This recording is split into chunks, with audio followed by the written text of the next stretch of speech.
Aujourd'hui, on va passer en revue le plus célèbre des naufrages, celui du Titanic, et vous allez voir que l'iceberg n'est pas le seul facteur et que sa partie immergée est bien plus que troublante. Le Titanic, avant la fin de sa construction, était déjà considéré comme le plus luxueux des paquebots. C'est pour ça que toutes les grosses gueules veulent assister à son voyage inaugural. Il quitte le port à Southampton, direction New York, et sombre 4 jours plus tard, entraînant 2224 passagers. L'enquête officielle conclut à l'accident. Un glaçon aurait coulé l'insubmersible.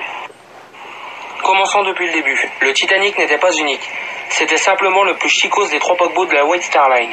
En 1907, le boss de la WSL, Bruce Ismay, lance la construction de 3 plus beaux paquebots du monde pour concurrencer le leader contre-atlantique, la Cunard Line, histoire de gratter un billet. Les 3 bateaux jumeaux baptisés l'Olympique, Gigantic et Titanic sont mis en service entre 1910 et 1914. Le premier sorti d'usine, 100% identique au Titanic, était l'Olympique, à la pointe de la technologie et de la sécurité. Ils étaient équipés d'une radio Marconi. Pour l'époque, c'était pas la radio à tatin, c'était l'iPhone du Moyen-Âge. Ils étaient équipés de chaloupes de sauvetage à grand nombre, d'une coque à double fond et d'un réseau de 16 compartiments étanches garantissant la flottaison, même par forte voie d'eau.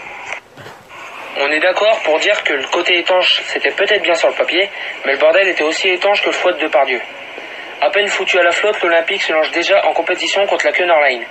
Son capitaine n'était autre que le célèbre Edward Smith. Célèbre non pas pour sa navigation, mais plutôt pour sa tendance à couler les navires. Car durant sa carrière à la White Star Line, il a coulé pas moins de 3 navires, le République, le Coptique et l'Adriatique.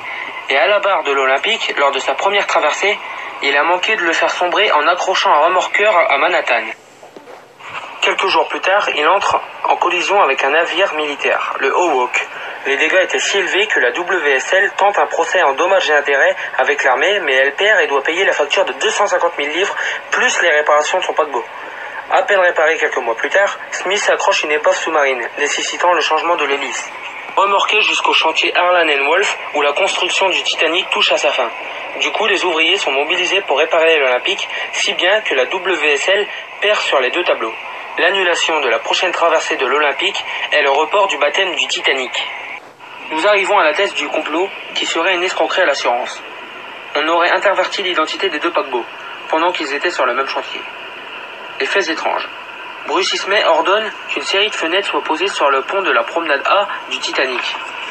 Pourquoi ces ajouts de dernière minute, alors qu'ils sont déjà en retard, si ce n'est pour différencier les 2 navires?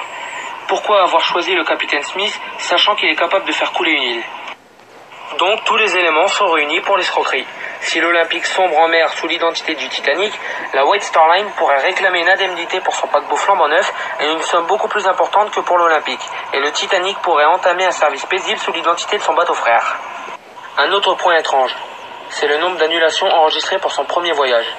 La plus remarquée était celle de John Pierpont Morgan, proprio de la White Star Line. Récapitulons. Un paquebot sous l'identité d'un autre en mauvais état. Un capitaine doué à couler les navires et une compétitivité entre 2 compagnies et un glaçon. Alors, complot ou pas? À vous de juger.